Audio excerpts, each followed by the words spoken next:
நன்றியை தெரிவித்துக் கொள்கின்றேன். மேலும் இன்றைய நடந்த கலை நிகழ்ச்சிகள் அனைத்தும் எல்லாமே நம்மளுடைய தேவை சம்பந்தப்பட்டது. விவசாயமாக இருக்கட்டும், கல்வியாக இருக்கட்டும், எப்படி மண் அள்ளி விற்கிறாங்க, மண்ணுடைய தேவை என்ன, நாட்டினுடைய ஒற்றுமை என்ன அப்படிங்கிற ஒவ்வொரு பாட்டு நானும் ஏதாச்சும் ஒரு பாட்டு வேறு வித்தியாசமாக வருமானு பார்த்தேன். கடைசி வரைக்கும் அந்த எதுவுமே கிடையாது. ஒரு இந்திய ஒற்றுமை சம்பந்தப்பட்டதாகவும் ஒவ்வொரு இந்தியனுக்கு தேவையான விவசாயம் சம்பந்தப்பட்டமா அருமையான ப்ரோக்ராம் நடத்திய ஆசிரியர் பெருமக்களுக்கு என்னுடைய அருமையான நன்றியை தெரிவித்துக் கொள்கின்றேன். மேலும் இன்று உண்மையிலே எனக்கு ரொம்ப இம்ப்ரெஸ்ஸாக இருந்துச்சு. ஏன்னா சொல்றதுக்கு உண்மையிலே வெக்கமாக தான் இருக்குது. உங்கள்கிட்ட படிப்பு படிச்சிருக்கேன், எனக்கே 200 திருக்குறள் கேட்டால் தெரியாது தான் சொல்லுவேன்.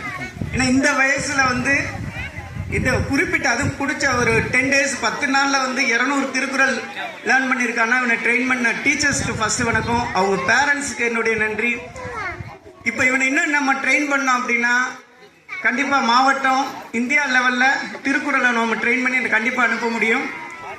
நம்முடைய பள்ளிக்கு பெருமை சேர்க்கும் விதமாக இவனுடைய உண்மையிலே எனக்கு ரொம்ப அப்ரிசியேட் பண்ணுறேன். ஏன்னா 200 திருக்குறள் அவன்கிட்ட தான் ஒரு சிலர் கேட்டேன், எப்படி நீ படித்த எத்தனை திருக்குறள் மொத்தம் இருக்குது, அந்த திருக்குறள் ஏன் இதை மட்டும் செலக்ட் பண்ண அப்படின்னா டைம் இல்லாதனால தான் 200 தான் எடுத்திருக்கான். இன்னும் டைம் கொடுத்துருந்தா கண்டிப்பாக 1330 திருக்குறளையுமே கண்டிப்பாக சொல்லுவாங்கிற நம்பிக்கையில் மேலும் மேலும் நல்லா அச்சீவ் பண்ணி சிறந்த சாதனையில் வரக்க எல்லாம் உள்ள இறைவனை வேண்டி இவனை நன்றி தெரிவித்துக்கிறேன்.